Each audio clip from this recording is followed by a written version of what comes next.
Okay, Liam, take us through your first bundle of moves All here right. that you can see the Oilers making. So I just kind of the trade away ones. I just dumped him Cap to be dumps. honest. Yeah, like found someone with cap. Maybe you could get a third for Fogle.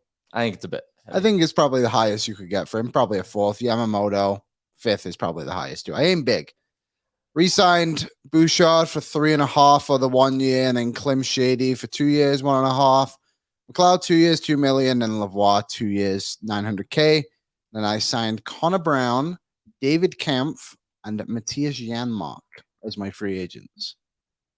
Okay. I did some maneuvering on the cap, Tyler. We are running a 20-man roster here. So you're running 12 forwards, 6D, 6D, and 2 goalies. 2 goalies. I don't think they're gonna. I don't think they have an interest in doing that again. Why? They did it. They already did it. But it was hard. It caused a lot of problems, and I think true. you try to give yourself some flexibility this year. I like that. Like, if you could get rid of Yamamoto, like I like Fogle what he did in the second half of the season in the playoffs, and I think that's going to hurt for the Oilers to possibly lose him. But maybe you are selling him a little high in terms of that. But I also I've said this before. I want to see contract year Warren Fogle. Because if that's a great point. He screams a guy, and again, this will be his last year in Edmonton, I think, because either it doesn't go well and you're like, hey, goodbye, get a fresh start, or he's going to start scoring on his breakaways and he's going to score 20 goals this year. And then he'll be too expensive and he'll have to go. He'll just walk in UFA, but you get that Warren Fogle. But if you could get rid of those, there's a lot of cap that the Oilers get for what they're looking for doing. Basically $6 million. Pretty much $6 million. It's interesting. I think and you'll see mine, I guess, in a second. You're right in line with a lot of it. David Kemp, that is exactly what Frank Saravalli has his projection at, is 2 years, 1.8. That's what I went off. Okay. Yeah. The Connor Brown one. Say that. You're supposed to say it was just. I thought about it myself. I gave it to Frank. Yes. Was Janmark? Janmark wasn't in that article, though, right? No. No. I think you're actually a little high on Janmark. I think his is going to come in maybe even lower than what he got last year. You think so? I give him a little bit of a raise. Because he earned it. Hey, he got injured a lot in cost the playoffs. of living increase.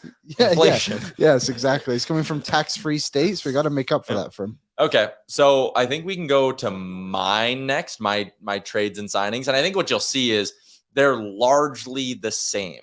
I was in dark mode on Cap Friendly, so it's maybe a little harder to read. I was Yamo to Chicago for a 5th and Fogle going to Arizona for a 4th. But San Jose's 4th, so it actually could be a pretty early 4th in the draft. I'm worried those are both a little high. Like Yamamoto might end up being a 7th, and Fogle might end up being like a 6th. You might even have to throw a little something in there, like maybe it's Yamamoto and the Oilers sending a 7th this year or something to get him. Frank this year type thing. Frank had on our show Wednesday kind of said that Yamamoto may suddenly be becoming the easier one of the two to move. Like he didn't say there's a market developing, but he said like they have someone who'll take him for nothing kind of thing. And now they're looking to see if they can get something. So I don't know. I think Chicago makes a ton of sense. I know Tyler Mulick in the comments has been all over that.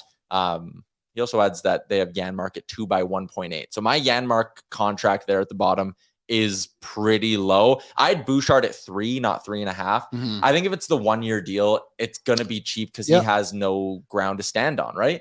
Like there's nothing there. Yeah, I would agree. And what's going on? Who's there? Bag milk. Oh, okay. Oh. He's just leaned over, flexing at. Okay. That's wildly. Okay. Yeah, Bouchard's probably going to fall somewhere between 3 and 3.5, right? I just. Yeah, kind of is what it is. You go to him, and if it's a 1 year 3, you're going. The cap's going up next year. Yeah. You're going to get your money next year. Yeah. We need a little bit of a savings this year, and basically that's what Ryan McLeod did this last year. Yeah, and that's where you can maybe then get him to closer to that 3 as opposed to the 3.5. Yep. I have a similar deal or exact same deal for both McLeod and Costin. I think those are pretty cut and dry. I'll be honest. I did not look at yours when I made mine. I didn't open your email until after I made my rosters. So yeah. My free agents are a little bit different. Granted, I may be a hair low on Janmark, I guess, but Connor Brown, 1 year, $2 million seems about right. I didn't sign Raphael Lavoie. Not that I don't think he's getting signed. I just think he starts the year in the minors, especially with kind of the way I have the roster going. But he's waiver eligible. He's not waiver eligible. Yeah, that is a good point, Liam. That is a good point. You probably can't sneak him through. So I had Taves and Bonino, but this all kind of ties together in what I eventually get to with my final lineup. Okay. I don't think you actually signed both Jonathan Taves and Nick Bonino.